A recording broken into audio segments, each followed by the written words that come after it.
Bien, entonces vamos a hablar, según el programa, sobre diagnósticos diferenciales de los bloqueos AB.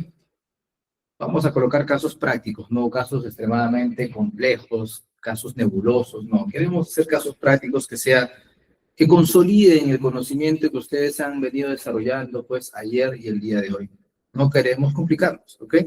No es la idea, ¿no? Entonces, estos conceptos ya el doctor Ángel ayer les comentó. ¿Qué son los bloqueos AB? Pues son alteraciones en la conducción AB.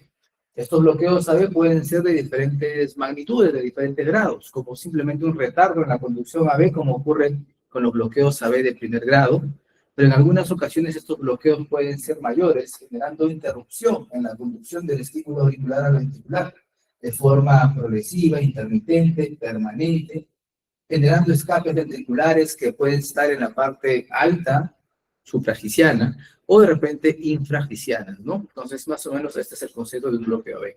Adicionalmente, el concepto de un bloqueo AB implica de que siempre tiene que haber más P's que ventrículos, o puede ser a la inversa. ¿Puede haber más ventrículos que P's en un bloqueo AB? Esa es la primera pregunta que les hago. No, eso no es un bloqueo AB. ¿Okay? Y eso es importante porque hay que diferenciar de una patología o de un tipo de condición como es el ritmo de la unión. Hay ritmos de la unión acelerados que van a frecuencia de 70, 80 y vemos pues que hay P's que están sueltas y disociadas. Entonces acá hay una disociación básicamente porque el nodo AB está comandando y está yendo a mayor velocidad que la aurícula. Hay una disociación, pero hay más ventrículos que aurículas. Ahí no hay bloqueo AB. Ahí hay un ritmo de la unión, un ritmo idioventricular acelerado, también puede darse en esos escenarios. ¿Ok? Bueno, vamos a reforzar los conocimientos. Bloqueo AB de primer grado, creo que está clarísimo para todos ustedes, ¿no? ¿De qué se trata? Bueno, acá está. Básicamente es una prolongación del PR mayor a 200 milisegundos. Todas las P's conducen simplemente a eso. Hay un retardo en la conducción AB. El PR está prolongado, es mayor a 200 milisegundos. ¿Ok? Como ustedes pueden visualizar acá, encontramos este hallazgo, ¿no? Pero esto puede progresar y en algunas ocasiones las P's no conducen de forma progresiva, como ocurre, pues, en los pacientes con bloqueo AB de segundo grado. En algunos de ellos, pues, podemos evidenciar bloqueos AB de segundo grado tipo MOVIX 1 o fenómeno de Weichenbach, en el cual vamos a ver un retardo progresivo en la conducción hasta que la P se bloquea definitivamente, ¿no? Entonces, tiene algunos criterios el bloqueo B de segundo grado MOVIX 1. ¿Qué es este? Miren ustedes, el PR. ¿Qué pasa con el PR? ¿Cómo está aquí el PR? ¿Está normal o está prolongado? Voy a ponerle lupa acá, perdón, láser. ¿Qué les parece el PR? ¿Cómo está? Normal. ¿Qué pasó aquí? Se prolongó. Aquí, mucho más. Y aquí, se bloqueó. Pero miren ustedes, nuevamente empieza a conducir el nodo AB.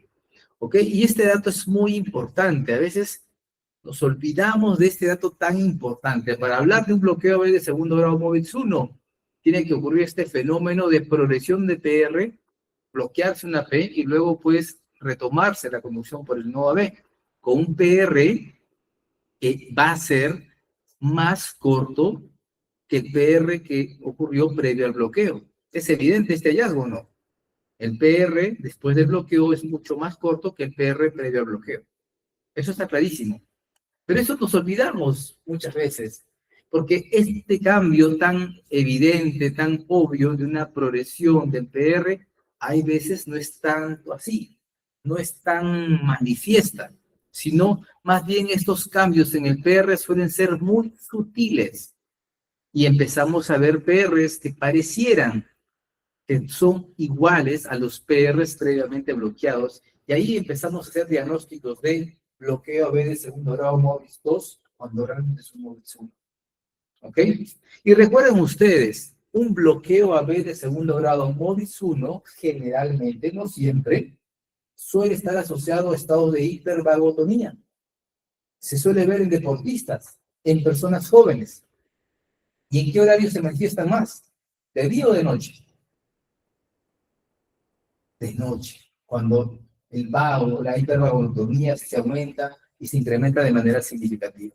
Entonces, en las noches, cuando vemos que en el paciente, en su ritmo de base, hay una bradicardia sinusal, y vemos justamente este bloqueo, a ver, y vemos pues que cuando la P empieza a conducir, está muy parecida o mínimamente más corta que el PR previo, es un MOVIS 1, no es un MOVIS 2, como a veces suele pasar, ¿no? Como que se reporta. Bien, ¿qué estamos viendo aquí? ¿Qué les parece este electrocardiograma? Bueno, yo recién estoy revisando también este electro. Perfecto, a ver. ¿Qué les parece este PR? ¿Está bien? ¿Prolongado? ¿Cómo lo ven? Normal, ¿no? Este segundo PR, ¿cómo está? Perfecto, perfecto, perfecto, perfecto. Conduce. ¿Y qué pasó aquí? ¿Qué pasó con esta P?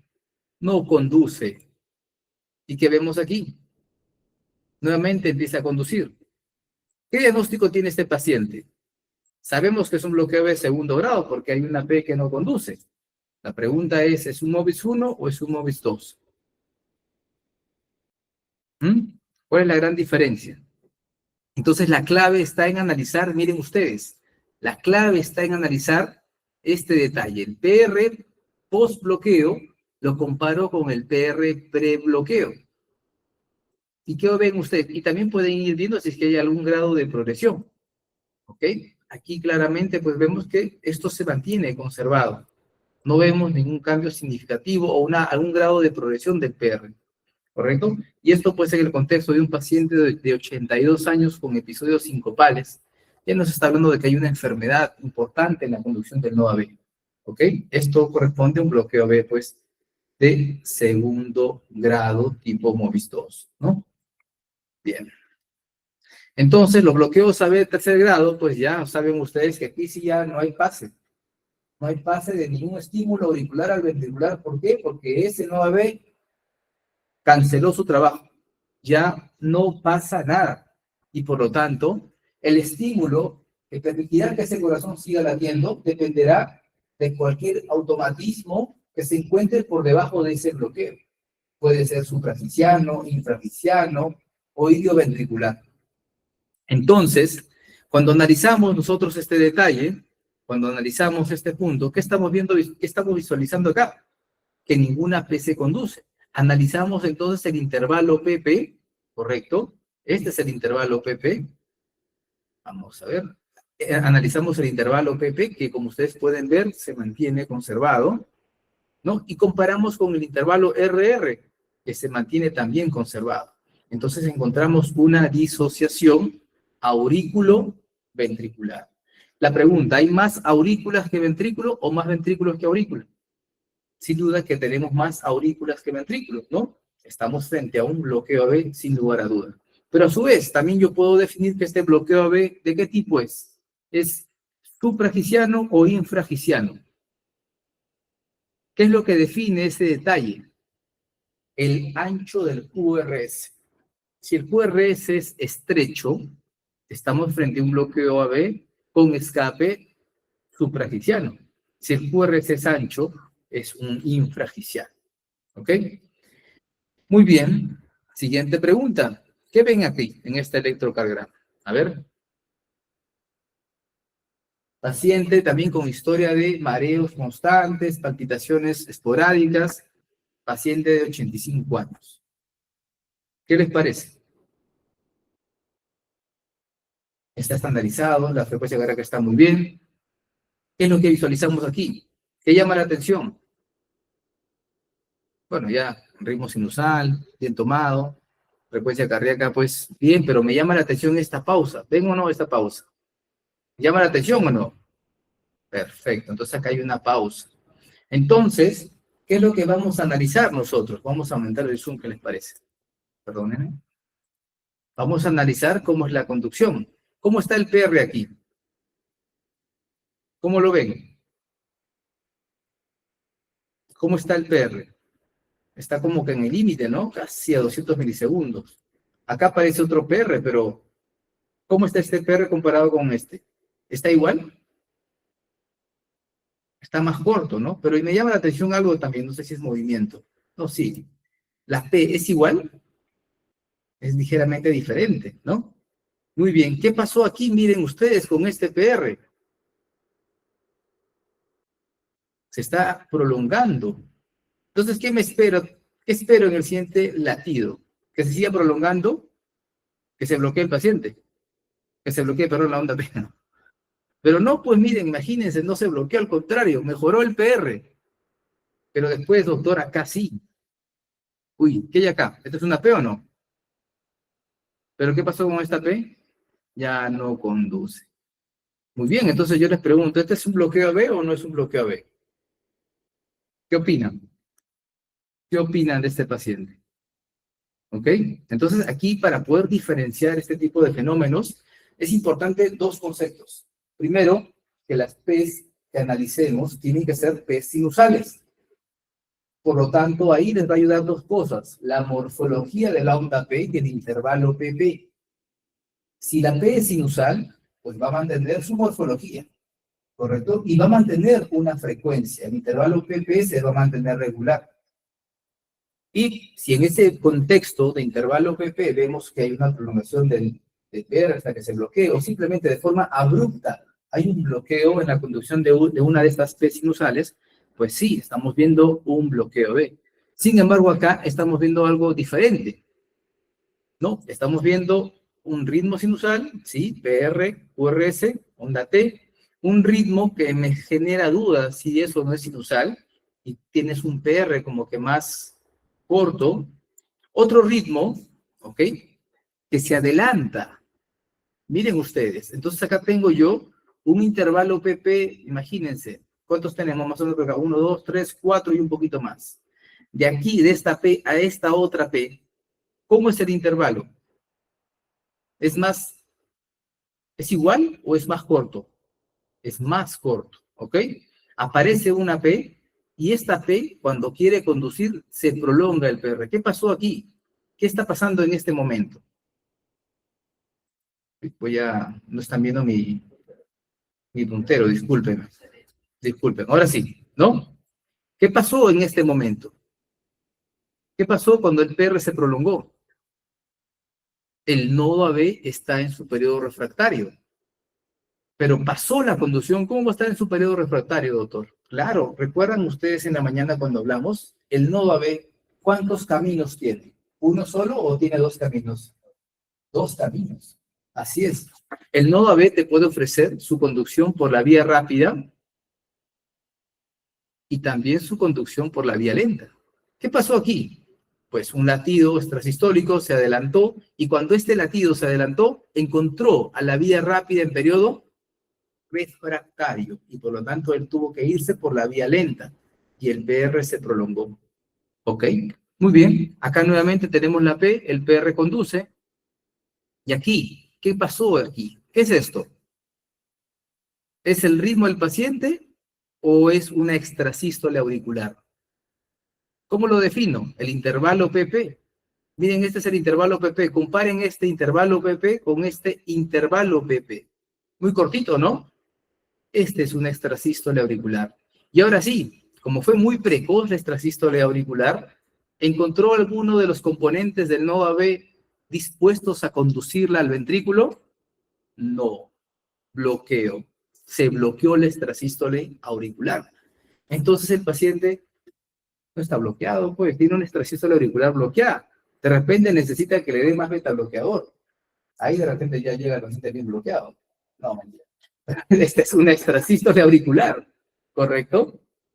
Esta es una extrasístole auricular. Por esta extrasístole auricular, ¿yo puedo sugerirle marcapasos?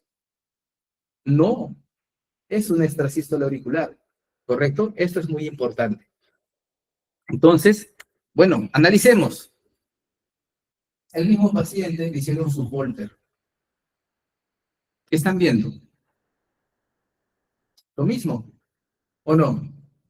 Y con más claridad. Miren ustedes. ¿Qué podemos visualizar acá? En el tercer canal. Ese es su Holter, ¿ok? ¿Cómo está el PR acá? Está normal.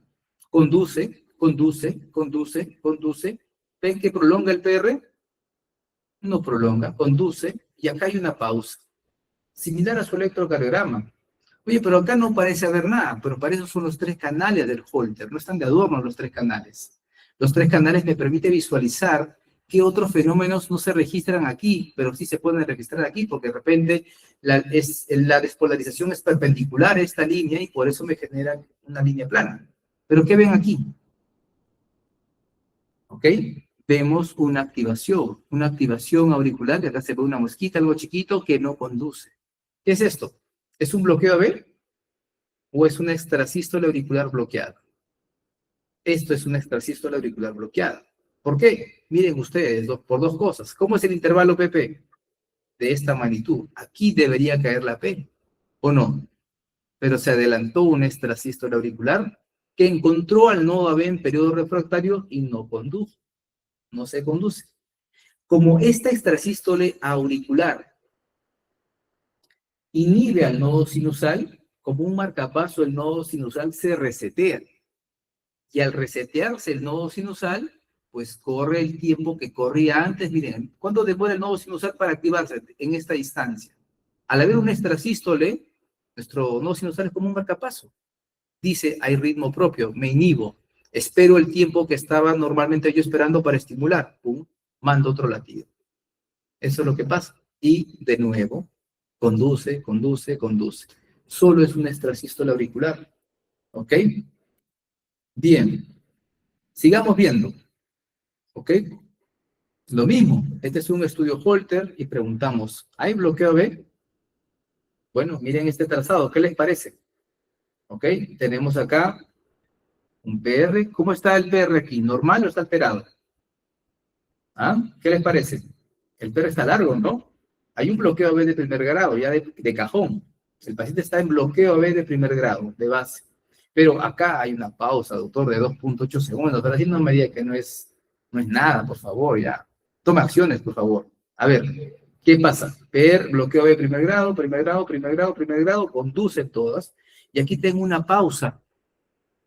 Entonces, en las pausas uno tiene que analizar por qué ocurrieron las pausas. ¿Dónde estuvo el problema? ¿En el nodo sinusal o en el nodo AB?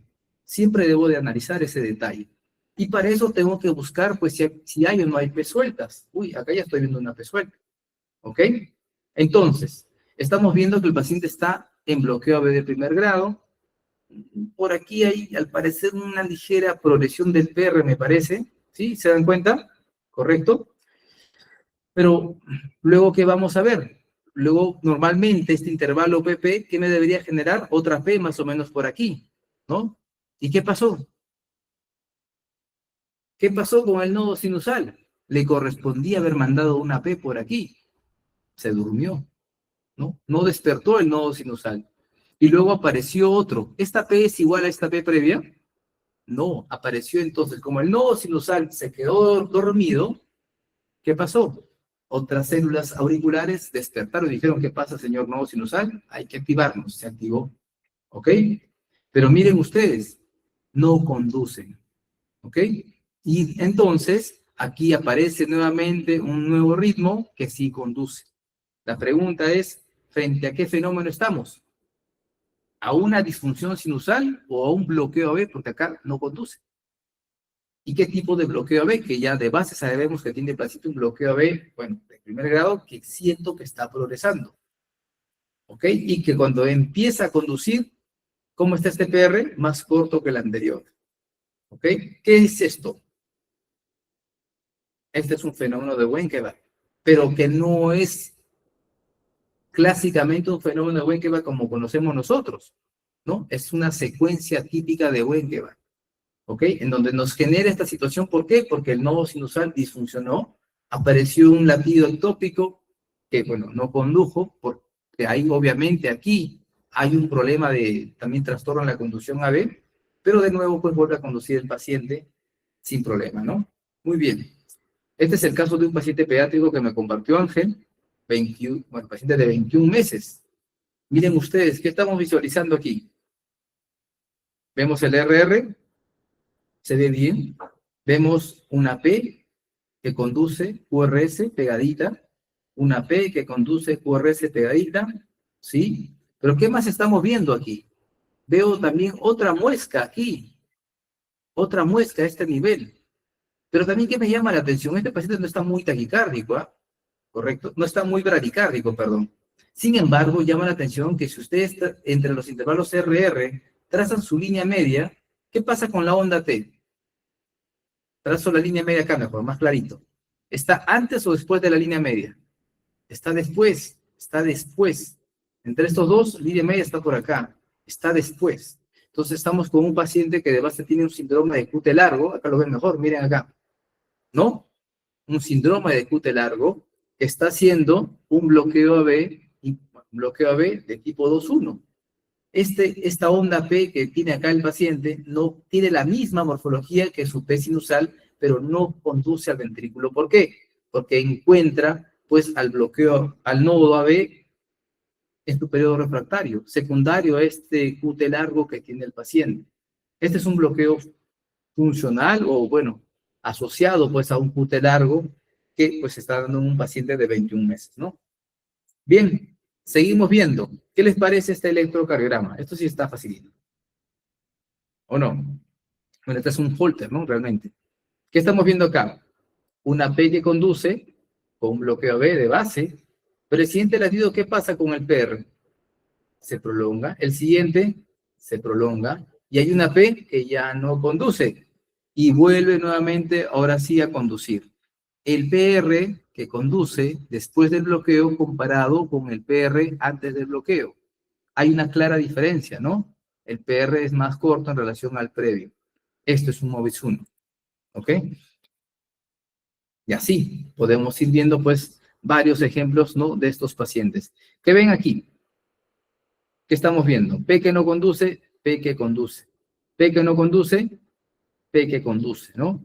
Pero ¿qué les llama la atención? ¿Cómo está el PR en los latidos que sí conducen?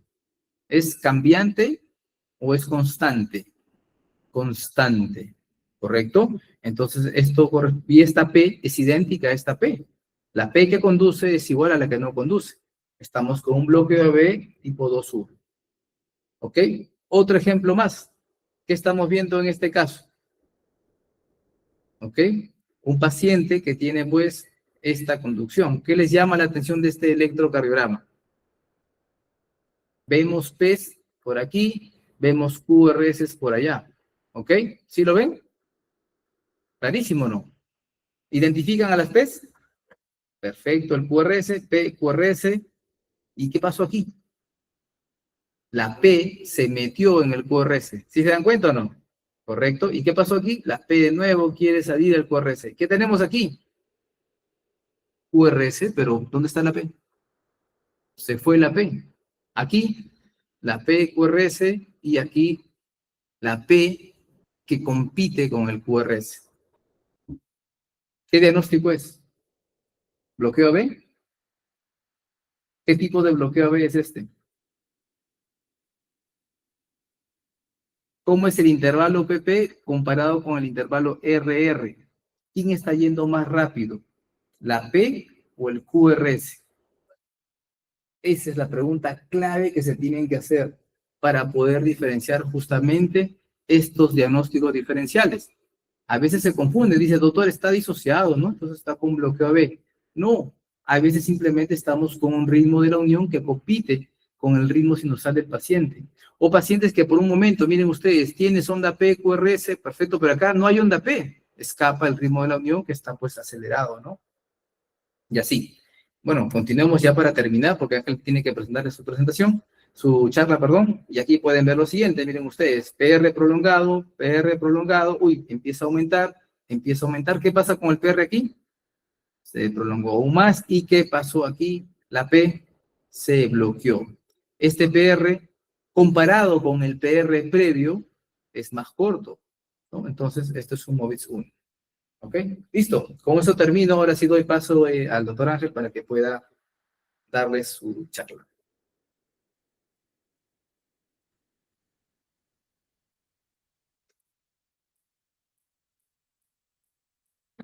¿Qué charla tienes, Ángel? Perfecto. Entonces, esta es la sesión de electrocardiogramas retadores. ¿Ya? Se va a poner más complejo ahora sí. Van a venir más electroretadores.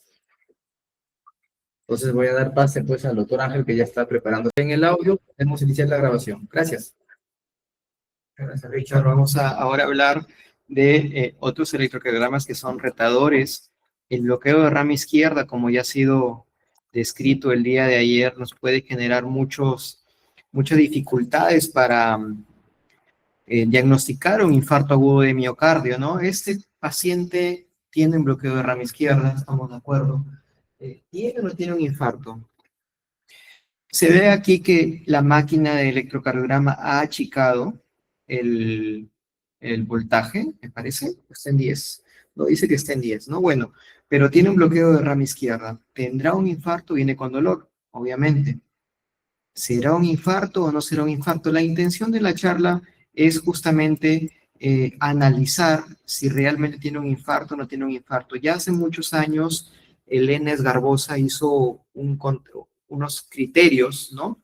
Que han sido inicialmente establecidos, luego modificados.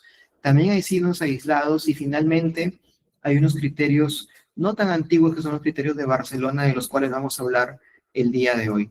Entonces, para hablar de los criterios de Esgarbosa hay que saber qué es la concordancia y la discordancia. ¿Entre quién? Entre la T, el ST y el complejo QRS.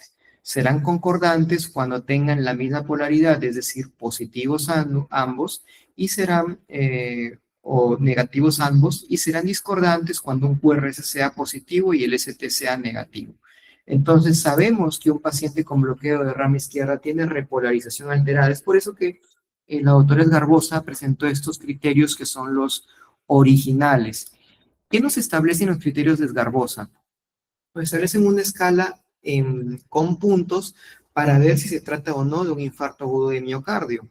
Si es que hay una elevación concordante del ST, no, concordante al complejo QRS, eso establece el diagnóstico casi fidedigno de que se trata de un infarto agudo de miocardio, como lo verán acá. Primer criterio, no una elevación de más de 1 milímetro en una derivada que es positiva, pues el paciente ya tiene un ST elevado, ese paciente tiene que ir a una coronariografía. Pero si hay depresión del ST más de 1 milímetro en derivadas que son predominantemente negativas, o sea, B1, B2, esto da 3 puntos para establecer un diagnóstico de infarto agudo de miocardio.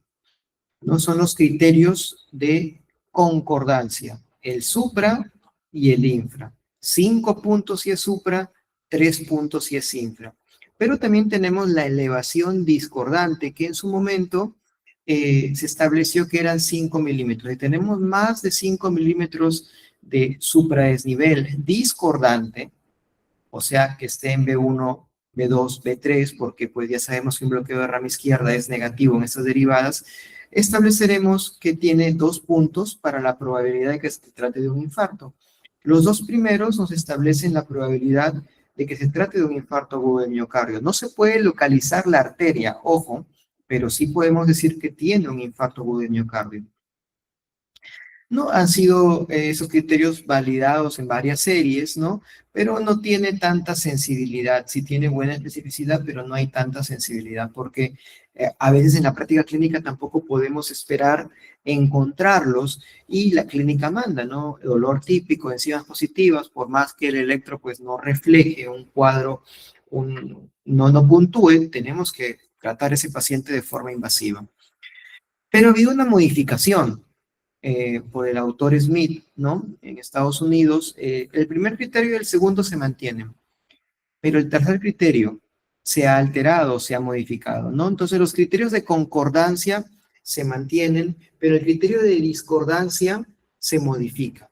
¿Qué quiere decir esto? No debemos esperar 5 milímetros de elevación discordante.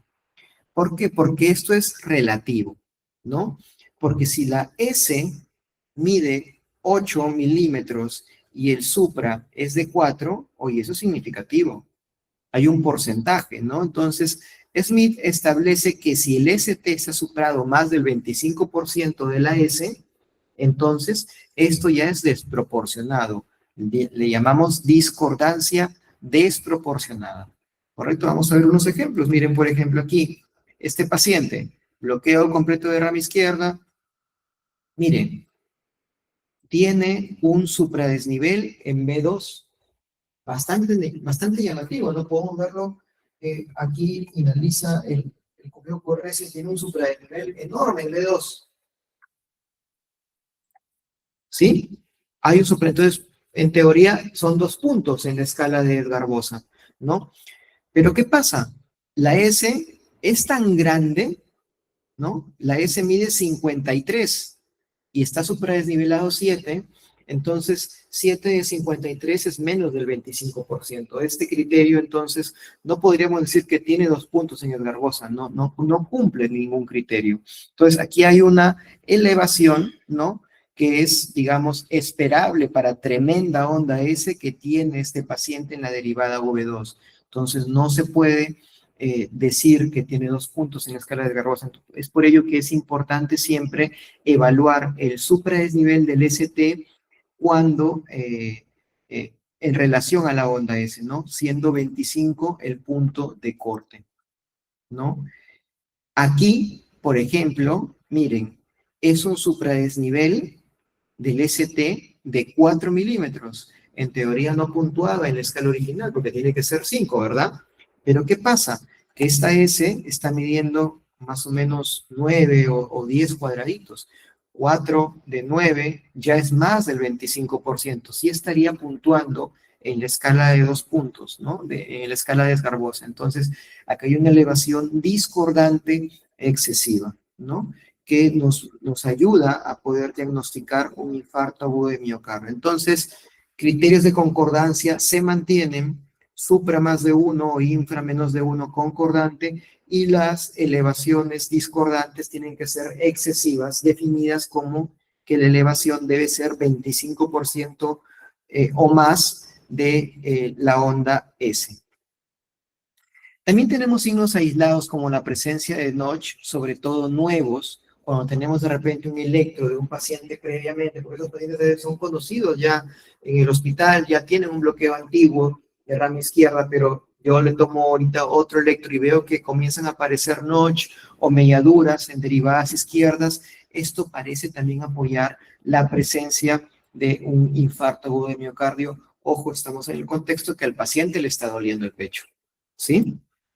El signo de Cabrera también, que es la presencia de una muesca en la porción ascendente de la onda R, también ha sido descrito, sobre todo que son nuevos y tenemos la probabilidad o la posibilidad, mejor dicho, de comparar este electrocardiograma con uno previo, ¿no? Entonces, hay signos aislados que, como les digo, son de baja sensibilidad y especificidad, pero al fin y al cabo han sido descritos, es por eso que es importante conocerlos, ¿no? Si es que hay ya necrosis antigua, ¿qué veremos? Presencia de onda Q. Ayer les mostré un electro con necrosis de cara lateral. Ya hemos dicho también que no debería haber onda Q en un paciente con bloqueo de rama izquierda, pero si la hay, suele ser patológica y suele traducir una necrosis, ¿no? En un paciente con bloqueo de rama izquierda debería ser B5, B6 puramente positivo fragmentado, pero si hay una Q, entonces esto apoya a que tenga una necrosis antigua.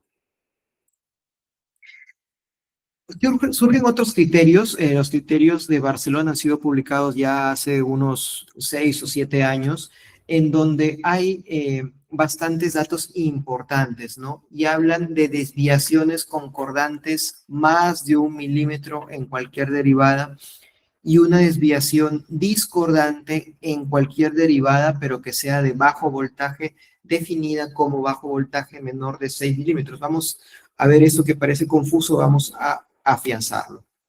Por ejemplo, aquí, ese es un electrocardiograma de un paciente con un bloqueo de rama izquierda, es puramente negativo, B1, B2. Uno podrá decir, doctor Cueva, no hay el patrón típico en B5. Ah, pero sí lo hay en 1 y L. Miren cómo D1 y ABL es positivo y fragmentado. Entonces sí cumple como criterios de bloqueo de rama izquierda. El paciente viene con dolor y aquí se observa un infradesnivel discordante, ¿no? Un infradesnivel de más de 1 milímetro en esta derivada que es predominantemente negativo. Entonces esto hace sospechar de que el paciente curse con un síndrome isquémico coronario agudo. Nuevamente, en el contexto de dolor de pecho. Aquí, por ejemplo, tenemos este otro electrocardiograma de un paciente con bloqueo completo de rama izquierda. No voy a redundar en las características electrocardiográficas de este patrón, pero aquí tenemos en ABR, por ejemplo, un supradesnivel discordante de más de 1 milímetro en esta derivada que es de baja amplitud, de bajo voltaje. Entonces, si identifico una discordancia de más de 1 milímetro en una derivada de bajo voltaje, eso es análogo a lo de Smith. Estamos hablando de una desproporción, ¿sí? Esto muy probablemente apoya a que se trate de un infarto agudo de miocardio. Entonces, tenemos que ponerle mucho ojo a las derivadas de bajo voltaje y si encontramos desviaciones discordantes de más de 1 milímetro, entonces esto apoya a que el paciente esté con un síndrome isquémico coronario agudo. Sin embargo, como repito, no se puede diagnosticar qué arteria es. Ayer les hablé de la ubicación del infarto agudo de miocardio por electrocardiograma, pero yo no puedo decir qué arteria es, pero sí puedo acercarme a la presunción diagnóstica de que sí es un infarto agudo de miocardio. Vean este otro ejemplo como en esta derivada, correcto, donde la S mide menos de 6 milímetros, porque es predominantemente negativo, hay un supradesnivel que es discordante más de 1 milímetro, excesivo, ¿no? Entonces esto apoya a que se trate de infarto agudo de miocardio. Nuevamente aquí, una derivada con una S de menos de 6 milímetros tiene un supradesnivel. Un poquito, yo sé, aquí tirado de los pelos, ver dónde finaliza el QRS. Es muy difícil, la verdad. Acá tenemos ABL también con una R de 6 milímetros con un infradesnivel de más de 1 milímetro. Apoya que se trate de un infarto agudo de miocardio. Aquí tenemos para reforzar los criterios de Barcelona. Desviación del ST más de 1 milímetro, supra o infra, ojo, concordante, entonces esto puede apoyar a la presencia de un infarto agudo de miocardio. Entonces, una desviación concordante, ya sea depresión o elevación más de 1 milímetro en cualquier derivada, pues apoya el diagnóstico de un infarto agudo de miocardio, o una desviación de más de 1 milímetro discordante en un complejo que tiene Rs o Ss menos de 6 milímetros, también apoya, ¿no? Cualquiera de estos. Y el algoritmo de Barcelona se ha comparado, ¿no?, con los criterios de Sgarbosa y los modificados también, encontrando una rentabilidad diagnóstica superior.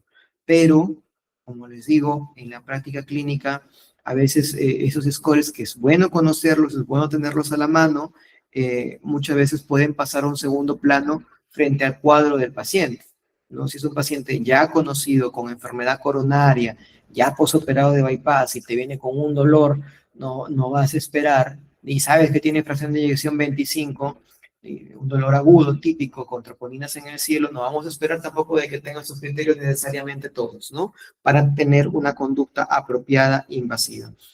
Entonces, este era el primer electrocardiograma que les mostré al inicio de la presentación.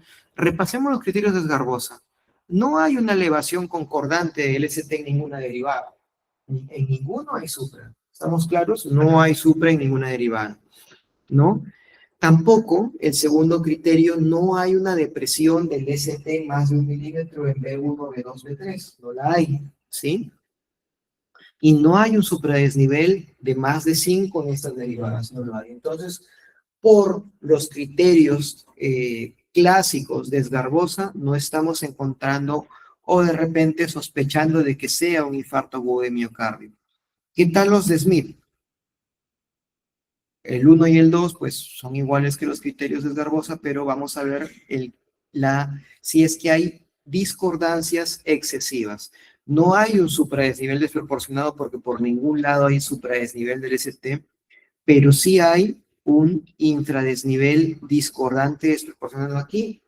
En B4, B5 hay un infradesnivel del ST, correcto, perdón, en B5, porque esta derivada es positiva, infradesnivel desproporcionado, ¿no? Algunos autores reportan que los criterios de Smith sirven tanto para infra como para supra. Aquí esta R pues apenas mide 4 milímetros y el infra es 2, 50%, es una alteración discordante desproporcionada, podríamos decir que por Smith está cumpliendo, ¿no? Aparte tiene aquí la presencia de una muesca en la S de B3, esto es Cabrera, y Chapman tiene aquí de repente un empastamiento en B6 que no se conocía previamente, un poquito difícil, como les digo, criterios que tienen baja rentabilidad diagnóstica, pero sí, aquí hay un infradesnivel desproporcionado.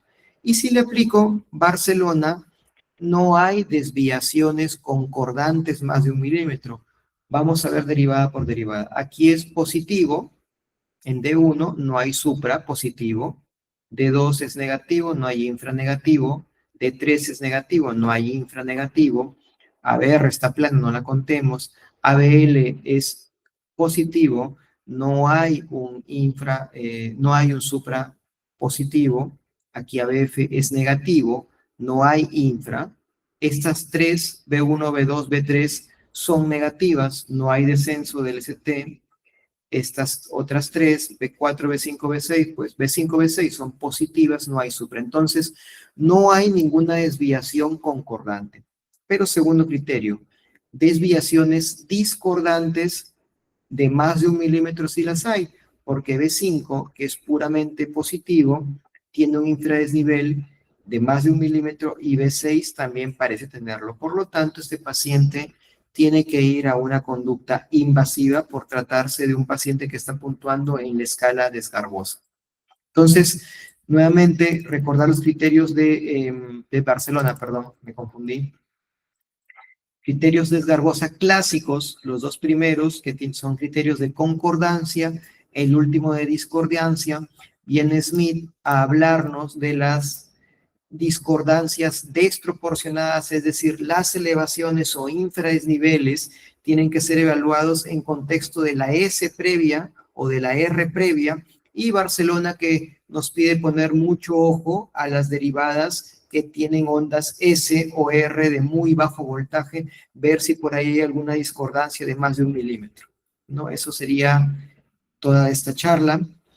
¿Alguna pregunta, duda al auditorio que está conectado online de repente?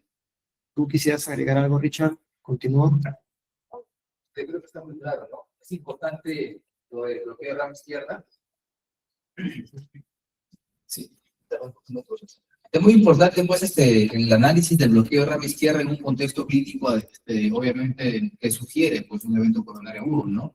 El bloqueo de rama izquierda, como comentábamos ayer, se puede ver en pacientes y no necesariamente tiene cardiopatía estructural. Si bien los bloqueos de rama izquierda se asocian con mayor proporción a cardiopatía estructural, pues también hay quienes no. Acá es importante el cuadro clínico, ¿no? Si hay clínica sugerente de evento coronario agudo, hay que ser muy precisos y minuciosos en buscar estos criterios, los criterios de Desgarbosa, los criterios modificados de Desgarbosa, de Smith, que son muy importantes porque hablan de la proporcionalidad y ya no simplemente de un valor absoluto. Creo que hace que esos criterios se hagan más sensibles y específicos para poder definir si en el contexto de un bloqueo de rama izquierda se está desarrollando un síndrome coronario agudo, que es clave, ¿no? Porque uno de los criterios, ojo, para también tomar acciones en un paciente con un cuadro crítico sugerente es la presencia de un bloqueo de rama izquierda de novo, que si asocia estos elementos, pues por supuesto se tiene que actuar como si estuviéramos frente a un ST elevado, hay que actuar pues rápidamente para poder ayudar a este paciente. Y pacientes con marcapasos que vienen por dolor torácico, ¿hay algún cambio en el tráfico? ¿Puede haber cambios? Te sirven esos criterios. En la serie de Barcelona no hay muchos pacientes con marcapasos, pero ya es Garbosa y Smith, por tener más años, han sido empleados en marcapasos. También sirven. También sirven. Sí. Porque como recalcamos, un marcapasos regala una imagen de bloqueo de rama izquierda del paciente. Ahora estamos estimulando de forma fisiológica, ahí sí no hay evidencia hasta el momento. No, bueno, ahora vamos a hablar de retos en las... Es un electrocardiograma que es regular. ¿Es estrecho o ancho ese QRS? ¿Qué opinan? Veamos aquí de uno. estrecho, ¿verdad? Sí, no parece tan ancho, ¿no? Quizás podrían decir bloqueo incompleto de rama derecha. Sí, es cierto. 23 años, esto de aquí, nuevamente, el algoritmo que empleamos temprano, taquicardia, QRS, vamos a decirle, estrecho, RR regular, en un paciente de 23 años, sin ninguna característica o factor de riesgo cardiovascular en ningún antecedente, pues una TPCB, ¿no? Una TPCB, ¿no? Y vamos a buscar la onda P. ¿Vemos la onda P?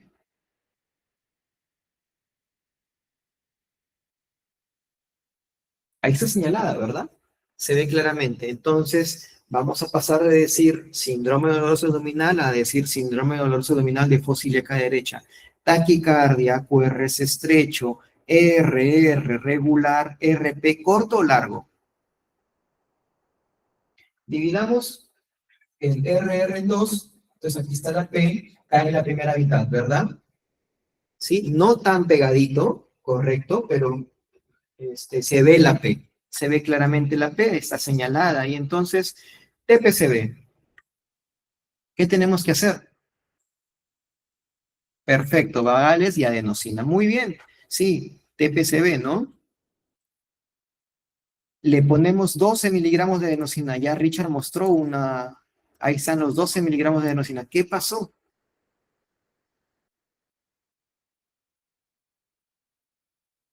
$12 miligramos de adenosina bien puestos. ¿Paró la taquicardia? No paró. ¿Pero pasó algo? Sí, sí o sí.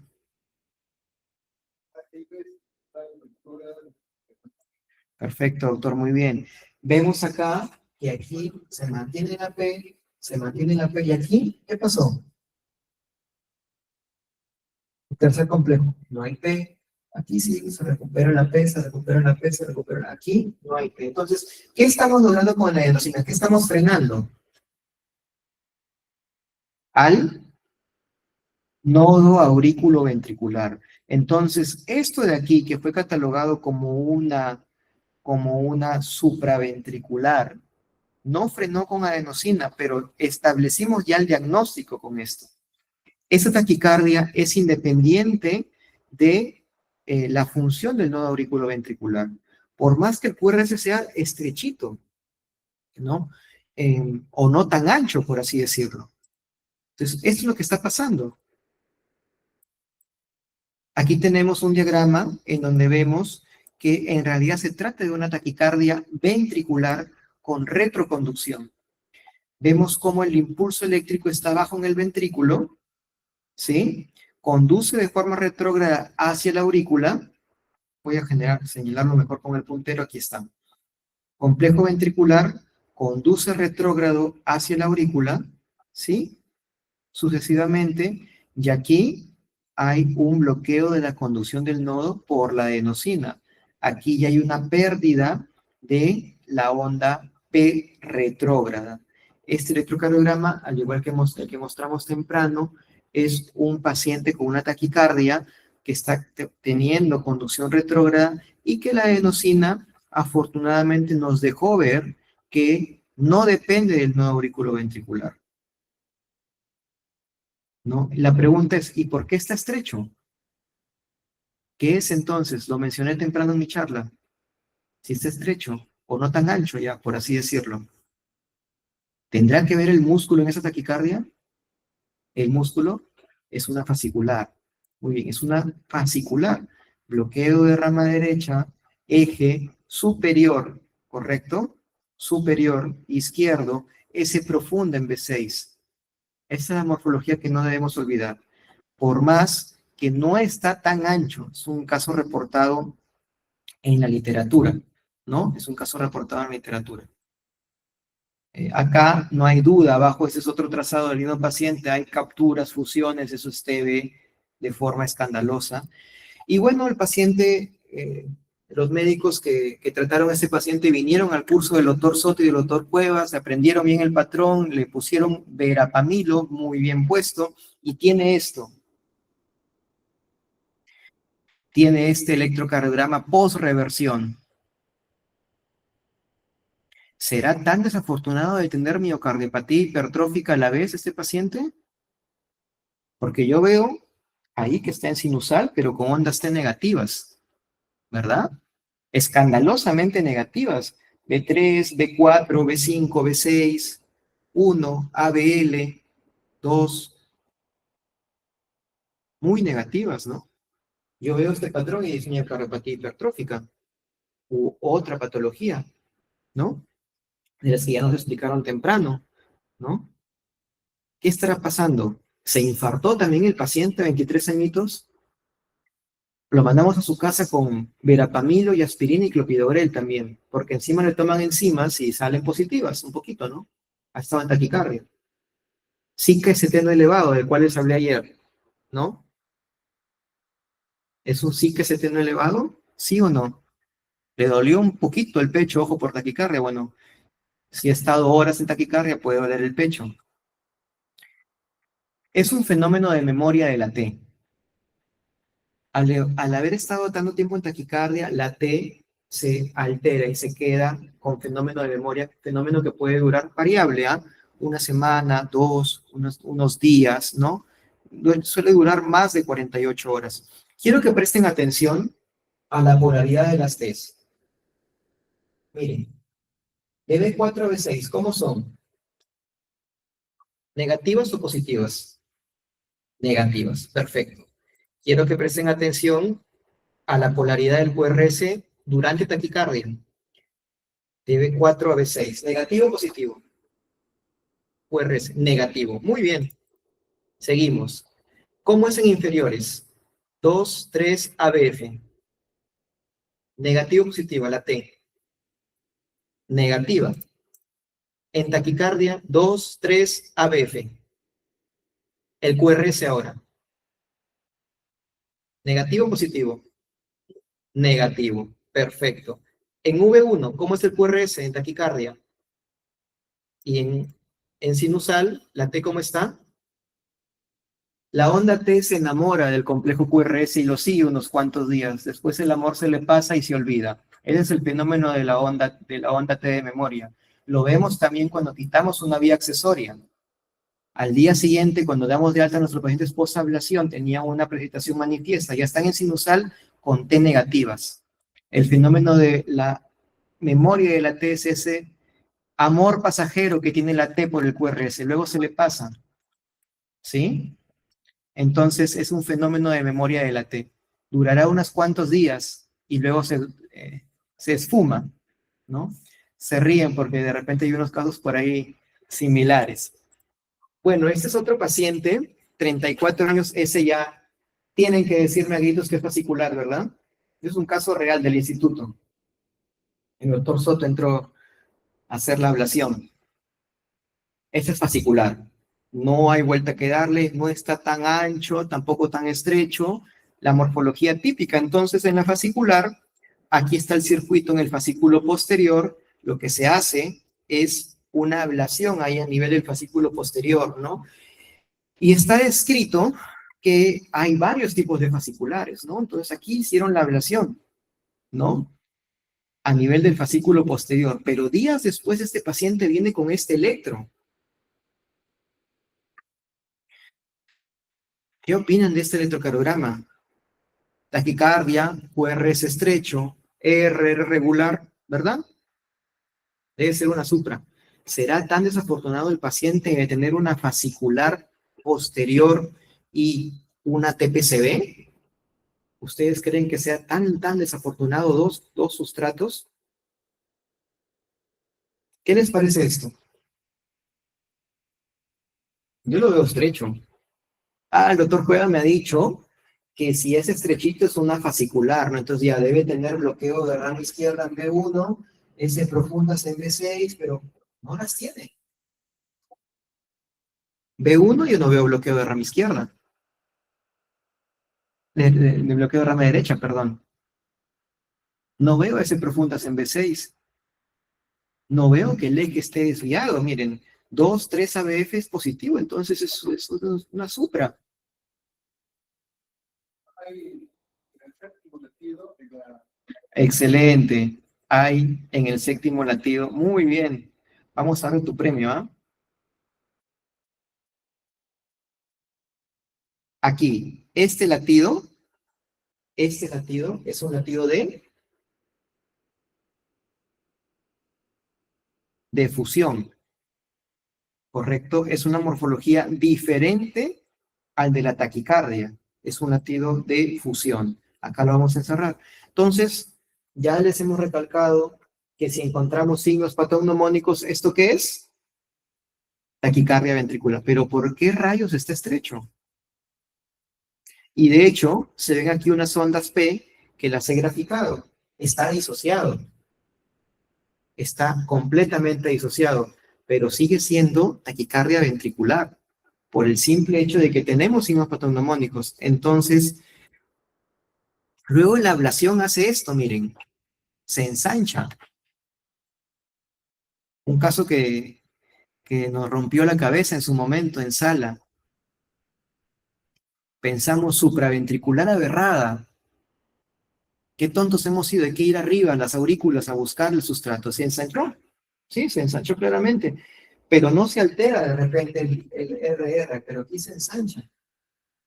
Hace un patrón de bloqueo de rama izquierda y bien instaurado, y creo que nadie dudaría que esté, pero luego regresa a la normalidad y hay unos latidos que se estrechan. Esto es súper raro, ¿no? Esperamos prontamente poderlo reportar, ¿no?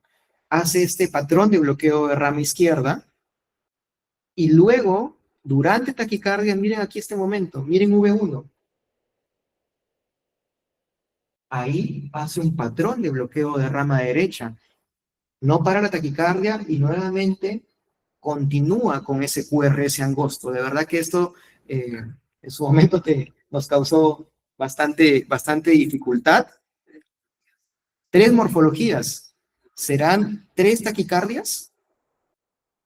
Una estrecha, una con bloqueo de rama izquierda, una con bloqueo de rama derecha. 3 morfologías. Sí. Al inicio, en la mitad, Ajá.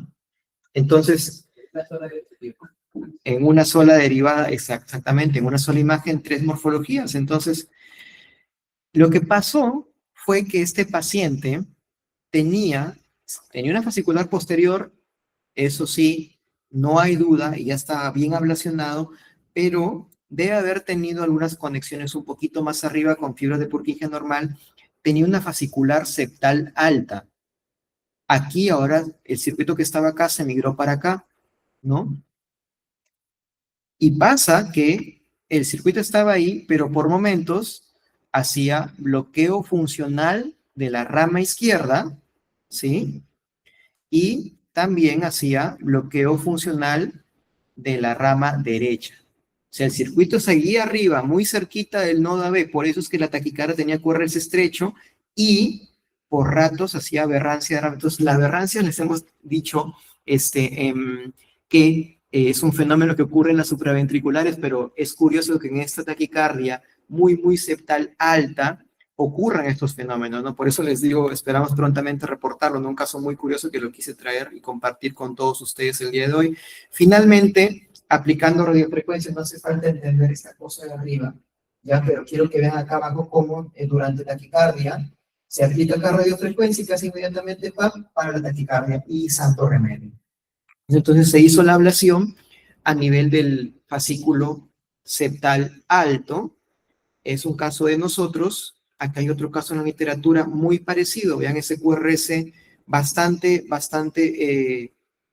no tan ancho, estrechito, ¿no? No hay la característica de la fascicular posterior que les vengo repitiendo como loro de la S profunda en B6, de que es el eje superior, no se ve acá, pero es una morfología de un poquito de bloqueo de rama derecha, es una septal alta también reportada en la literatura, y muchas veces también el fascículo anterior puede estar involucrado.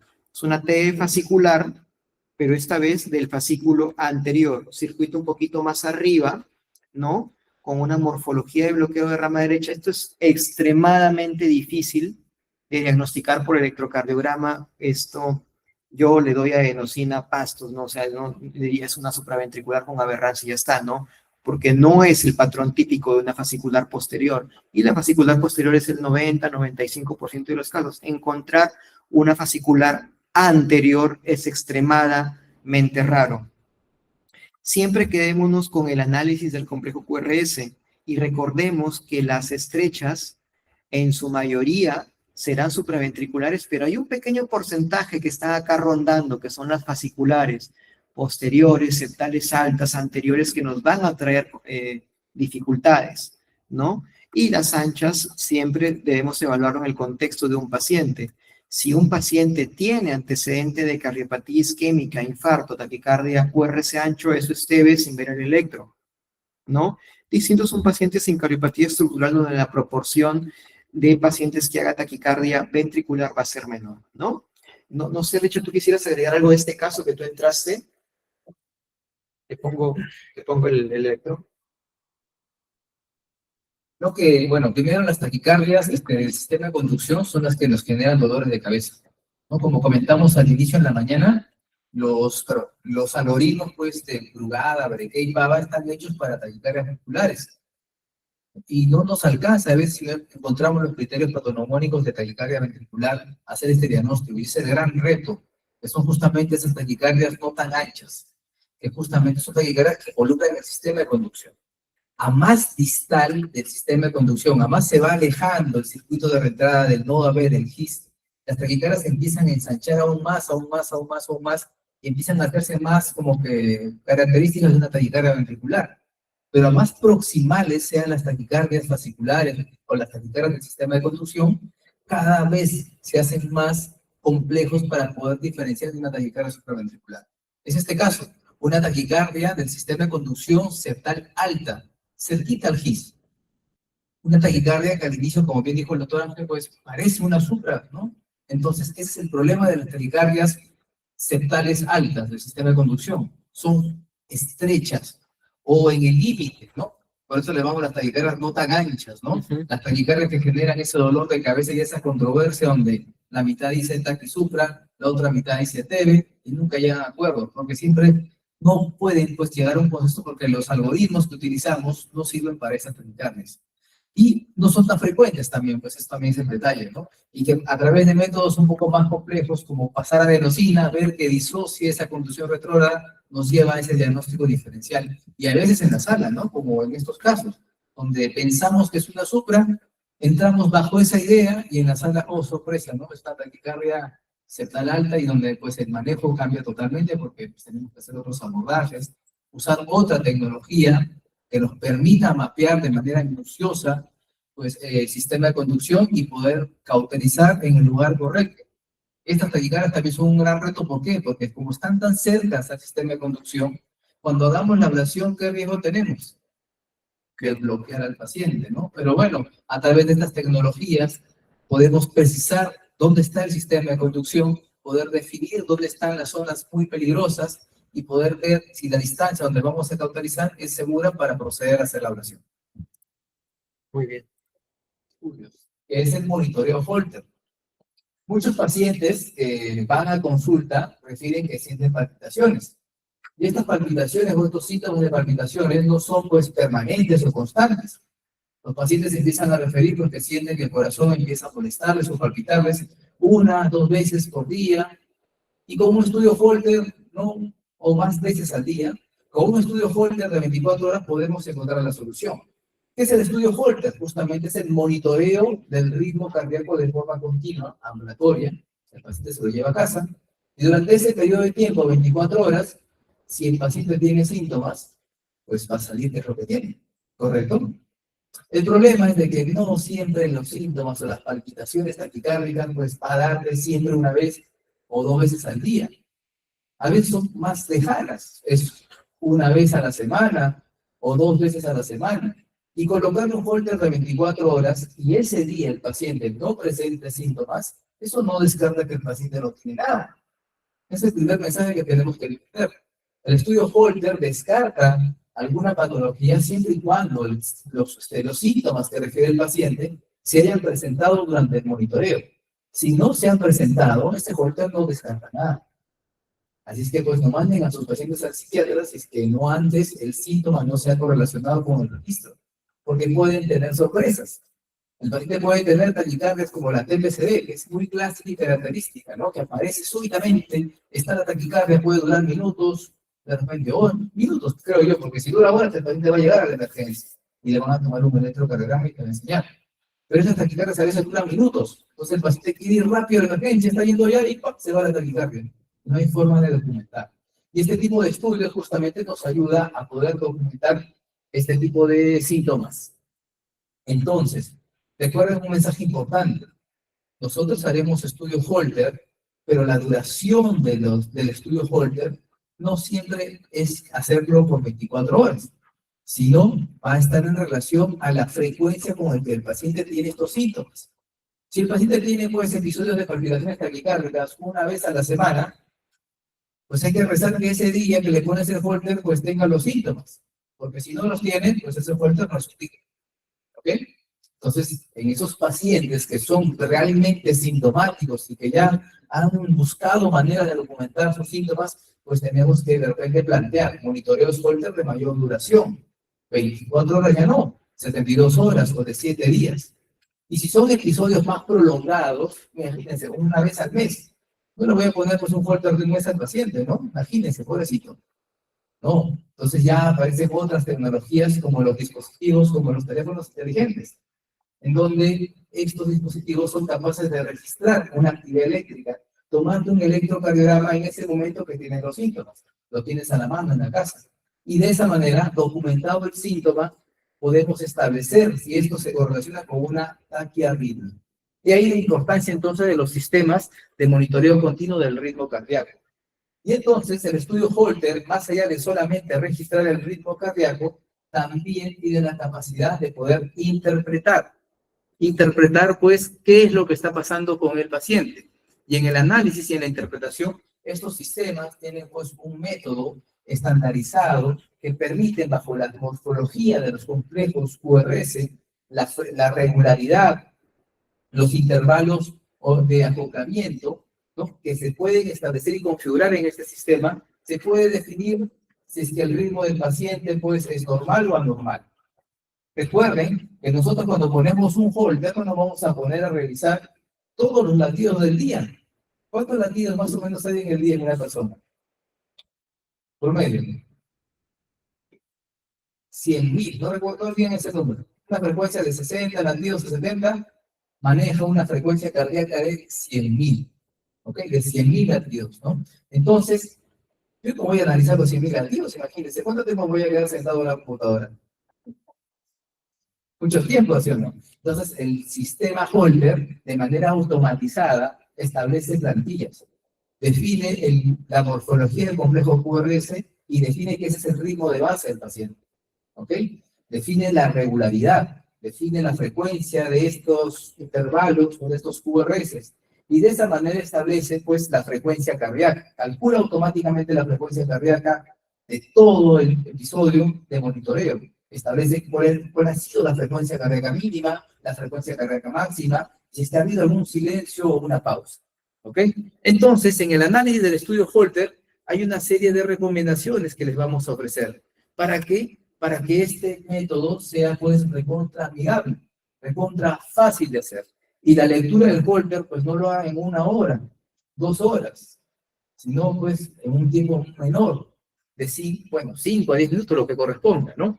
Para poder hacer eso, va a depender primero que ustedes conozcan el software que van a emplear, ¿ok? En el mercado existen diferentes tipos de software que hacen este tipo de análisis. Pero más allá, independientemente del software, miren ustedes, acá está el recorrido, mira, de todo el análisis que se hace del paciente, ¿no? Ahí están los 100.000 latidos. Yo no me voy a sentar a ver los 100.000 latidos. Tengo que hacer que el sistema que está automatizado trabaje de manera eficiente para mí. Y uno de los aspectos fundamentales en este análisis, ¿cuál es? Detectar los artefactos. Mi trabajo es borrar los artefactos. A más limpie los artefactos, voy a tener un trabajo eficiente del sistema y en un tiempo extremadamente corto, yo voy a poder hacer mi análisis. Entonces, miren ustedes, ¿dónde están los artefactos cuando tú tienes un holter de un paciente? En dos momentos. Cuando vas a colocar el holter y cuando vas a retirar el holter.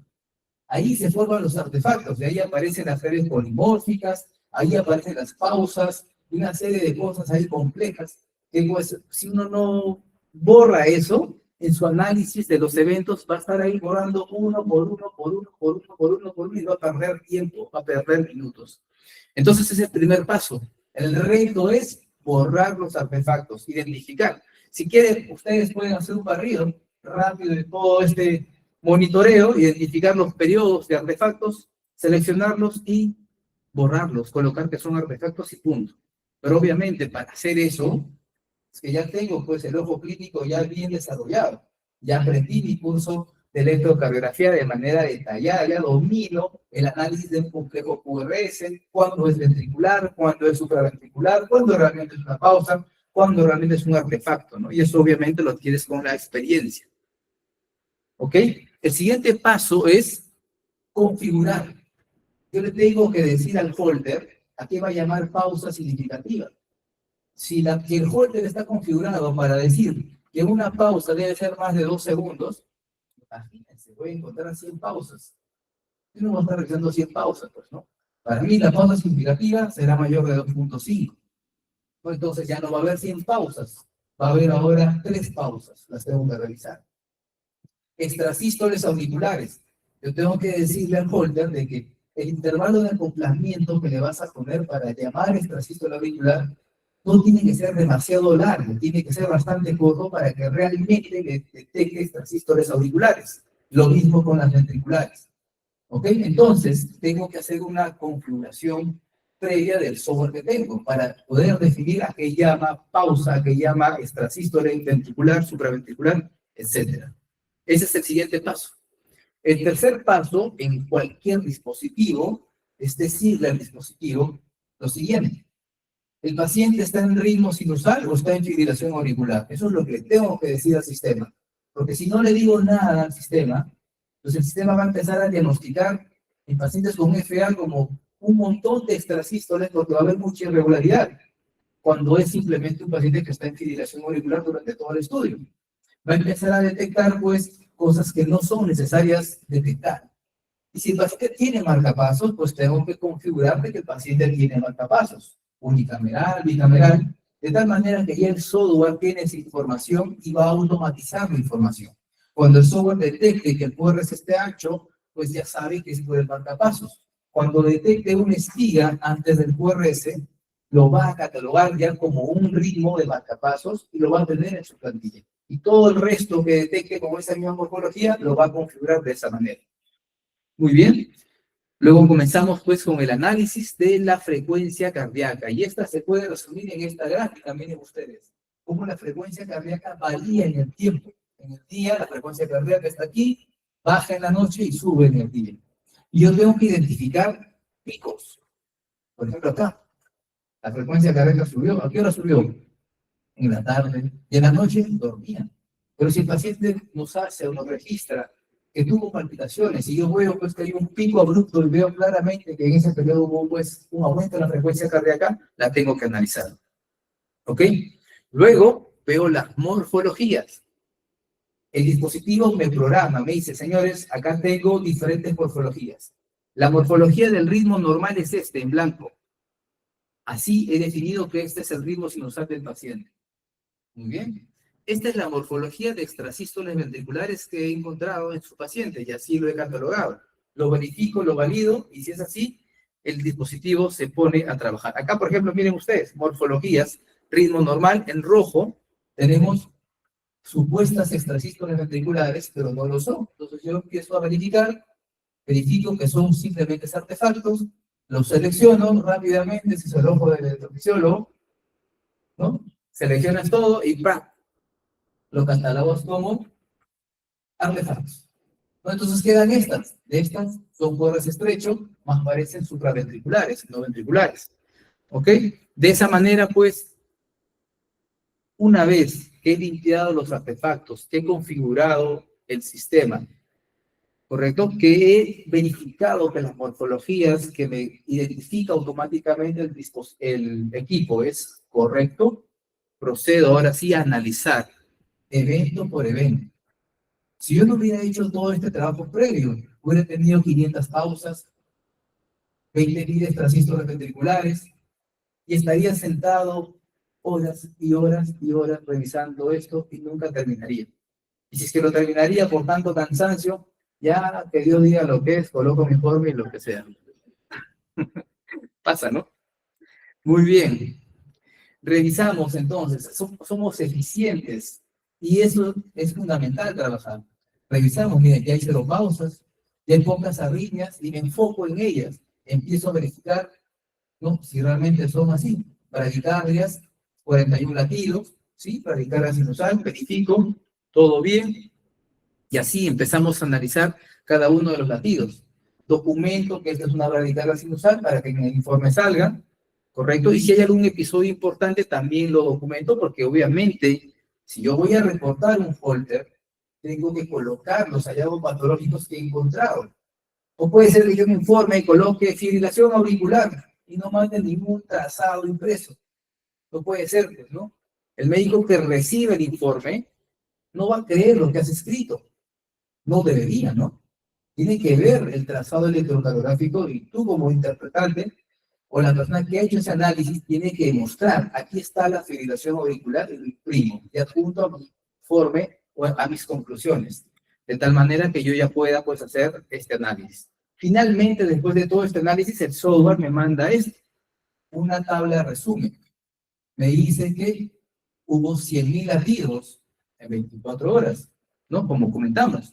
Me dice que la frecuencia cardíaca calculada en promedio fue de 68 latidos. La mínima 52, acá arriba, mejor que lo hacemos con el puntero. Ok, vamos por aquí. Ok, acá tenemos la frecuencia cardíaca promedio, la mínima, la máxima, el total de latidos normales. ¿Cuántas extrasístoles ventriculares hemos tenido? 2.000. De 100.000 latidos, pues representa el 2%. Supraventriculares 0. ¿Cuántas taquicardias hemos documentado durante el monitoreo? Acá se ha visto trigeminismo. Y con toda esta información, pues, nosotros colocamos los trazaditos. Acá está el extrasístole. ¿Estamos de acuerdo o no estamos de acuerdo? Muy bien, acá hay trigeminismo. Perfecto, esto se lo mando también o adjunto a mi informe final. Y de esta manera, pues, concluimos un informe de un estudio Holter. ¿Ok? Muchas gracias. Ángel. Nada más un comentario, Richard. Hay gente que está preocupada, Richard, porque me acaban de preguntar, ¿qué pasa si ahí en la lectura de artefactos se llevan 10 extrasístoles? ¿Eso es relevante, no es relevante? Porque hay gente que se acusa por ello. Claro, pues así es. Si uno lee, uno hace el análisis, uno tiene que ser eficiente en la vida. Acá también, cuando eres un Holter tienes que ser eficiente. Por ejemplo, si tú haces tu análisis, y bueno, pues tú haces en tu análisis de morfologías, tú ves ahí que hay 100 eventos dentro de tu morfología, pues no vas a ir a ver los 100.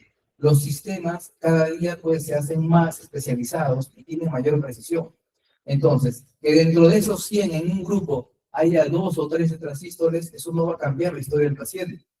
¿Ok? Ya hemos visto que aquí tiene una carga del 2%, 2.375 extrasístoles. Me borré, me llevé 9 extrasístoles, ¿no? 10 ya. O sea que hubiera sido 2.389 extrasístoles. ¿Y qué cambia eso? Nada. Nada. Sí cambia. Sí cambia. En el tiempo que te demoras de llegar. En mi estrés, me voy a estar sentado 2 horas ahí revisando latido por latido, por supuesto. Sí, claro. Excelente, gracias. Sí, eso es importante cuando uno lee el Holter. Al final vamos a comentar algo muy, muy interesante, ya Richard lo va a comentar. Bueno, yo quiero cerrar con este taller o este tema de electrocardiogramas en pacientes con cardiopatías congénitas que me parece muy interesante. Hay que tener presente siempre los conceptos básicos, y es que tenemos derivadas que miran la parte izquierda del corazón, ¿correcto? Y la parte derecha. Por ejemplo, V1, V2 miran la parte derecha, ¿no? Asimismo, ABR y D3 están más tiradas al lado derecho y van a ver el corazoncito derecho. Y las derivadas izquierdas, B5, B6, D1 y ABL son derivadas izquierdas. Entonces, recordando esto, vamos a tener presente que va a haber ciertas cardiopatías congénitas que hacen crecer determinados ventrículos, ¿no? Esto ya lo expliqué el día de ayer, la migración del eje eléctrico desde un lado derecho hasta un lado izquierdo a medida que crecemos, esto por la resistencia vascular pulmonar residual de la vida fetal. Esto es completamente normal, que tengamos un neonato con el eje derecho, pues es normal, ¿no? Y acá está la migración del eje a medida que un paciente va ganando años. Por ende, también ocurre algo propio con la transición de la onda R. Un paciente pequeñito, un paciente lactante, neonato, tendrá una onda R alta en V1 porque lo que predomina es la masa ventricular derecha a los primeros días de vida, secundario a lo que recalco a la resistencia vascular pulmonar residual incrementada propio del rezago de la vida fetal, ¿no? Y a medida que va creciendo esta onda R en V1, va decreciendo. Lo propio hace la onda R en B6. La onda R en B6 es o refleja la actividad ventricular izquierda. Entonces, pacientes pequeñitos tendrán una onda R6 pequeña también, y a medida que van creciendo, pues la onda R va ganando de amplitud. Hay muchas tablas, ¿no? Nadie se lo sabe de memoria, recalco, donde podemos ver qué ocurre con la onda R en V1 a medida que avanzan los días y los años, ¿no? Esta onda R va decreciendo, por lo que ya expliqué. En cambio, la onda R en V6 va creciendo. Y lo contrario hace la S, ¿sí? Entonces ya sabemos esto, eso es como preámbulo. Ahora hay que saber hemodinámica cardíaca para poder interpretar un electro. Hay que saber hemodinámica cardíaca para poder manejar un paciente con falla cardíaca. Los cardiólogos tenemos que dominar esto, la gente que hace UCI tiene que dominar esto, los que hacen emergencia también. Entonces, cada cámara cardíaca tiene presiones, ¿no? Aquí hay un rango que he puesto, más o menos son las presiones que hay en un adulto, ¿no? En donde tenemos que la aurícula derecha maneja una presión de 8 a 10 milímetros de mercurio, ventrículo derecho de 25 a 6, la pulmonar de 25 a 15, ventrículo izquierdo 100 a 6, aurícula izquierda 12 a 10, aorta de 100 a 60. Son rangos, en niños es un poquito más inferior, pero esto es lo que quiero que entendamos. El ventrículo izquierdo tiene más presión que el ventrículo derecho, estamos de acuerdo. Y las presiones sistólicas del ventrículo izquierdo es igual a la de la aorta. La presión sistólica del ventrículo derecho es igual a la de la pulmonar. No así las diastólicas, ¿correcto? En las diastólicas es diferente. Las diastólicas de las arterias son mucho más elevadas. Las diastólicas de los ventrículos tienen tendencia a cero, si no, nunca se llenarían. ¿Correcto? Entonces, en la falla cardíaca, dicho sea de paso, hay incremento de la presión diastólica como uno de los primeros eventos, ¿no? Entonces, esto tenemos que conocerlo. Si no, no podemos continuar en esta charla. Entonces, en las cardiopatías congénitas vamos a ver que hay determinadas cardiopatías congénitas que hacen crecer el ventrículo derecho y hay otras que hacen crecer el ventrículo izquierdo. Y aquí les pongo los criterios de crecimiento en pediatría. Onda R alta en V1 más del el percentil 98, ¿no? Entonces tenemos que echar la mano a nuestro celular, buscar tablitas y tratar de ubicar cuál es el percentil 98 para la edad, para yo decir que ese ventrículo derecho está incrementado de tamaño. Lo propio para el ventrículo izquierdo en la R de V6. Usamos los percentiles. Obviamente también va a haber otros datos cualitativos que me apoyan a que yo sospeche de crecimiento del ventrículo derecho, la relación RS en V1, por ejemplo, eje y otros signos que les voy a mencionar. Entonces voy a comenzar a hablar de las cardiopatías congénitas más frecuentes. Tenemos aquí la comunicación interauricular. Aquí he dibujado un huequito. Aquí está, una comunicación entre aurícula izquierda y aurícula derecha. La gradiente de diferencias, o la gradiente de presión, mejor dicho, perdón, entre la aurícula izquierda y la aurícula derecha es 2 milímetros de mercurio en sístole. ¿Correcto? Entonces pasa del lado izquierdo al lado derecho. Y en diástole también se mantendrá en 2 milímetros de mercurio. Por lo tanto, en ambos tiempos cardíacos ¿no? Del ciclo cardíaco, tendremos cortocircuito de izquierda a derecha. La pregunta es, doctor Cueva, pero yo he escuchado que los pacientes con CIA soplan, ¿no? ¿Ustedes creen que voy a salirme un poquito de electro para no marearlos tanto, voy a hablar un poquito de peropatías congénitas, que es un tema también muy bonito. ¿Ustedes creen que 2 milímetros de mercurio es posible escucharlo? No. El CIA, el huequito en sí, no sopla. Sopla el hiperflujo pulmonar que tienen estos pacientes. Cuando hace el cortocircuito en sístole, encuentra la tricúspide cerrada y la aurícula derecha se abomba, ¿correcto? En diástole, cuando hace el cortocircuito, encuentra el flujo pasaje libre hacia el ventrículo derecho. Entonces, hay una sobrecarga de cavidades derechas. Una sobrecarga de cavidades derechas. Esto genera que el ventrículo derecho se abombe, se dilate, y cuando eyecta tanta sangre por la pulmonar que eso es lo que sopla. ¿Sí? Por eso es que hay un soplo sistólico en foco pulmonar, porque el huequito de CIA no sopla. Entonces, por lo que expliqué, el CIA que genera esto, aquí ya dibujé a la aurícula derecha dilatada y al ventrículo derecho dilatado. Entonces, fácil. Si entendemos que el CIA dilata cavidades derechas, ¿qué habrá en el electro? Crecimiento de AD y BD. Así de sencillo. No, este es un CIA con repercusión hemodinámica, y aquí está lo que estoy mencionando. Hay alteraciones electrocardiográficas a nivel de que manifiestan crecimiento de aurícula derecha y crecimiento de ventrículo derecho. Y el electrocardiograma de un paciente con CIA, ayer teníamos uno en el taller muy característico ya en la vida adulta, es este, un bloqueo de rama derecha, alteraciones de repolarización que se mantienen hasta B4, ¿no? Heces profundas en B6, bueno, esto está en sinusal, el eje está conservado aquí, el patrón de bloqueo de rama derecha, aquí se movió las flechitas un poquito, perdón, disculpen, y tenemos un signo que es una fragmentación en derivadas inferiores, ¿no? Signo de crochetage en algunas literaturas, ¿no? Esto apoya que el paciente tenga un diagnóstico de un CIA, ¿no? Entonces son las características electrocardiográficas, ¿no? Crecimiento de ventrículo derecho por la sobrecarga diastólica que hay en esta cavidad. Doctor Cueva, pero usted nos ha dicho que las T negativas son sobrecarga sistólica del BD, sí, pero la sobrecarga sistólica y diastólica en BD electrocardiográficamente es similar.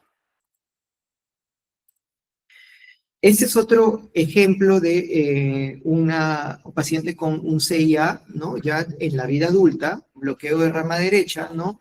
Muy difícil establecer aquí crecimiento de ventrículo derecho. Yo me quedaría con que solamente es un bloqueo de rama derecha y ya está. No hay algo así patognomónico en este electro para decir que hay una repercusión importante. Digamos que es un CIA no significativo, pero ¿por qué se bloquea la rama derecha? Lo dije ayer, la rama derecha es la estructura del His-Purkinje más superficial, fácilmente dañable por cambios de volumen mínimos y de presión, ¿no? Es un ostium secundum, ¿no? Con bloqueo de rama derecha, no puedo, a veces no vamos a encontrar todo, y este es un ostium primum. ¿Cómo puedo yo, por electrocardiograma, decir que es un CIA ostium primum? ¿Ok? Aquí hay un bloqueo de rama derecha, este es más significativo. Acá hay T negativas, acá T isobifásica, en B3 esto ya no es normal, ¿correcto? Pero ¿qué llama la atención? El ostium secundum, no lo mencioné, está al medio del septum interauricular. El ostium primum está más abajo, cerquita del sistema de conducción. Entonces, si yo encuentro esto de aquí, que me hace sospechar de crecimiento de ventrículo derecho, aunado a un BAB de primer grado que parece tener este paciente, y también a un hemibloqueo, este paciente tiene S profundas en D1, en ABL, tiene hemibloqueo posterior izquierdo. Si encuentro hemibloqueo en este contexto, esto me hace sospechar de que hay algún tipo de alteración de la conducción eléctrica. No es patognomónico, pero los CIA ostium primum pueden tener bloqueo de rama derecha con hemibloqueo. ¿Sí? Ahora vamos a continuar hablando de la comunicación interventricular. Nuevamente, tenemos que entender qué pasa de forma hemodinámica. Acá está el corazoncito y he dibujado aquí el CIB, un CIB muscular trabecular, ¿no? A nivel medio. Entonces, en sístole, diferencia de presión entre el ventrículo izquierdo y ventrículo derecho, 75 milímetros de mercurio. Soplo audible. Este sí sopla. CIB sopla. Y esto de aquí generará que haya hiperflujo, correcto, pulmonar. Afortunadamente, este hiperflujo encuentra el ventrículo derecho contraído y se va todo derechito hacia los pulmones, ¿sí? En diástole, pues no hay diferencia. No hay diferencia, no hay cortocircuito. Por lo tanto, el CIB genera un soplo sistólico. Solamente sistólico, que es cuando aquí se contrae el VI y esto va hasta los pulmones porque encuentra pasaje libre hacia la pulmonar. Pero esta sobrecarga pulmonar, al final, ¿qué produce? Un incremento de la precarga del ventrículo izquierdo y a la larga esto va a generar que tenga hiperflujo pulmonar y que el ventrículo izquierdo crezca. Entonces aquí está ya un corazoncito de un paciente con CIB, ¿correcto? Con el ventrículo izquierdo dilatado. Entonces, ¿qué habrá en el electro? Crecimiento ventricular izquierdo, aunado más un soplo sistólico. Entonces ya tendremos esto. Ahora bien, si está mucho tiempo expuesto este paciente a el hiperflujo pulmonar, habrá hipertensión pulmonar, ya no por hiperflujo, sino por incremento de las resistencias. La pulmonar se fibrosará y este incremento de resistencias llevará a una alteración de cámara derecha. Miren aquí, la aurícula derecha ya se dilató y el ventrículo derecho hizo lo propio, ya se hipertrofió por la hipertensión pulmonar que tiene este paciente. Entonces, habrán dos patrones electrocardiográficos en el CIB. Un CIB sin hipertensión pulmonar y un CIB con sospecha de hipertensión pulmonar. Vean, este es un paciente lactante con un CIB, no, sin hipertensión pulmonar, que encontraremos signos de crecimiento ventricular izquierdo, ¿no? Es bueno decir siempre crecimiento y no hipertrofia necesariamente. Eje izquierdo, claramente, ondas R muy altas que superan el percentil 98 para la edad de esta criatura. No, entonces pensamos en crecimiento del ventrículo izquierdo. Y cuando hay hipertensión pulmonar y hay un crecimiento biventricular, encontraremos el signo de Katz-Walcher, que consiste en tener complejos gigantescos, enormes, B3 y B4, una amplitud desde el pico de la R hasta el pico de la S de más de 50. Esto nos hace sospechar crecimiento ventricular. Este electro más un soplo, pues CIB con hipertensión pulmonar. El electro puede ser un poquito más escandaloso, ¿no? Este es un electrocardiograma de un paciente con CIB sin hipertensión pulmonar, ¿no? Donde lo que predomina es el corazón izquierdo. Vean ustedes ondas R altas en B5, B6. Seguramente si le calculamos el percentil 98 va a estar incrementado, ¿no? Como les digo, nadie se lo anda sabiendo de memoria, ¿no? Pero es un electrocardiograma para un pequeñito, ¿no? Donde predomina groseramente el ventrículo izquierdo. Entonces, esto nos debe hacer sospechar de la presencia de un CIB. Y ya cuando hay hipertensión pulmonar, comienza a aparecer este signo que les mencioné. Miren la derivada B3, un complejo gigantesco. Y también aquí hay, aparte del crecimiento biventricular, R alta en V1. Crecimiento de ventrículo derecho, porque este paciente ya está experimentando hipertensión pulmonar. CIB más hipertensión pulmonar, que hay crecimiento del ventrículo izquierdo y del ventrículo derecho. Eje desviado a la derecha con una onda R alta en V1 marcada y Rs y el signo de Katz-Walcher. Ductus arterioso. Vamos a hablar un poquito del ductus arterioso. Está aquí la comunicación entre la aorta y la pulmonar. Entonces, ¿qué pasa en sístole? Diferencia o gradiente 75. ¿Se escucha? Claro que se escucha en sístole.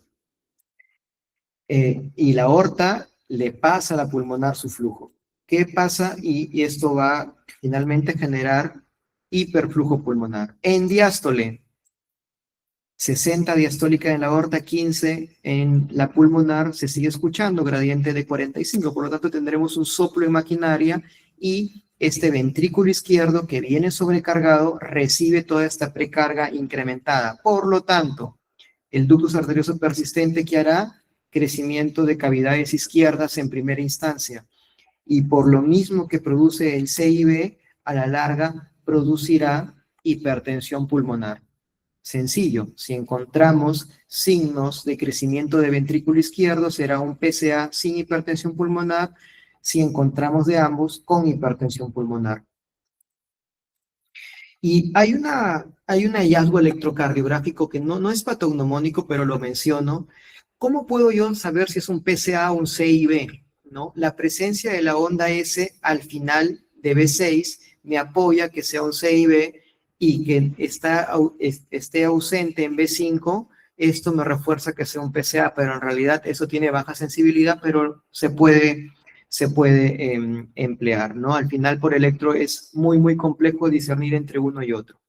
No, aquí vemos, por ejemplo, un paciente con ductus arterioso persistente, también es un lactantito, pero tiene predominio de fuerzas izquierdas, Rs altas en B5, B6, S profundas en B2, ¿no? Entonces esto hace sospechar que hay alguna patología que está haciendo crecer el ventrículo izquierdo, que es el ductus arterioso, ¿no?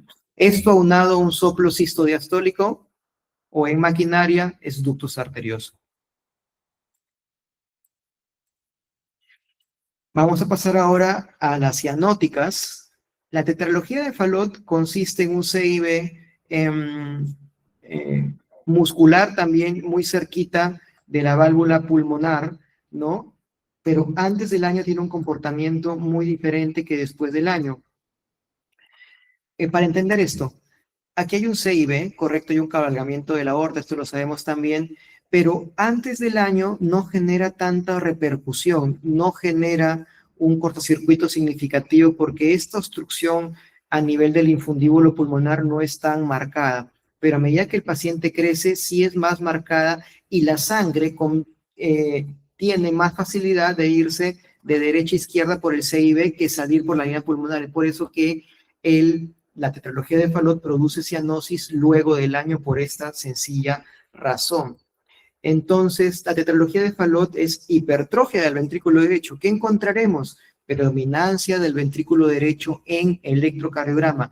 Rs muy altas en V1, V2, V3, con esta alteración de repolarización marcada que se extiende hasta B5 prácticamente, un eje derecho, una onda R alta en D2, esto es tetralogía de Fallot, obviamente si el paciente está cianótico con un soplo sistólico. Acá las características que le mencionaba, de uno es negativo, por eso es que el eje está a la derecha, hay una onda R súper alta en B1, B2 y la S profunda en B6, como no. Y en algunos pacientes con tetralogía de Fallot encontraremos que el QRS se encuentra muy fragmentado. Miren aquí, la derivada de 3 tiene varias muescas, ¿no? D3, ABF, tiene estas muescas, el bloqueo de rama derecha con una onda S profunda en B6 con muescas también. Estas muescas son la representación electrocardiográfica de la presencia de fibrosis en tetralogía de Fallot y muchas veces el electro ha sido empleado en varios estudios para estratificar riesgo en estos pacientes. ¿Riesgo de qué? De muerte súbita por taquicardias ventriculares que pudieran originarse en estas zonas de fibrosis. La anomalía de Epstein, acá está, una falta de laminación de la tricúspide, acá está el sistema de conducción, nuevamente, dilatación de ventrículo derecho, porque hay una insuficiencia tricuspidia que al menos es moderada. ¿Qué va a pasar con la rama derecha, con la sobrecarga de volumen C? ¿Funcionará normal la rama derecha? Se bloqueará, correcto. Entonces un paciente con anomalía de Epstein debe tener bloqueo de rama derecha, ahí está en V1. ¿Y qué pasa si no lo tiene? Es raro, ¿no? Un Epstein moderado severo sin bloqueo de rama derecha. ¿Qué tendrá? Algo que corrija ese bloqueo de rama derecha. ¿Qué es ese algo? una vía accesoria que esté preexcitado. La ausencia de bloqueo de rama derecha en un paciente con anomalía de Epstein de grado moderado a severo debería hacer sospechar de la presencia de una vía accesoria. Esos pacientes tienen que ir a un estudio electrofisiológico antes de la cirugía reparadora. Ya en el siguiente curso vamos a hablar un poquito más de estos. Este es el electrocardiograma clásico de un paciente con anomalía de Epstein, un bloqueo de rama derecha que no es tan típico, fragmentado el QRS, ¿no? Al fin y al cabo tiene R alta en V1. Tenemos ondas P gigantescas o ondas P del Himalaya cuya amplitud supera a la de la R en la derivada D2, ¿no? Acá está lo que les mencionaba de bloqueo de rama derecha fragmentado. Bueno, coartación de aorta, llegaras del tiempo, lo paso rápido. Coartación de aorta hace una hipertrofia del ventrículo izquierdo en pacientitos más grandes, en pacientitos pequeños, pudiera generar abombamiento del ventrículo derecho, por el contrario, por un tema de interdependencia ventricular. Electrocardiograma clásico de coartación de aorta, que es igual al de una miocardiopatía hipertrófica de repente, o es igual al de un hipertenso no controlado porque pues hay un incremento de la poscarga.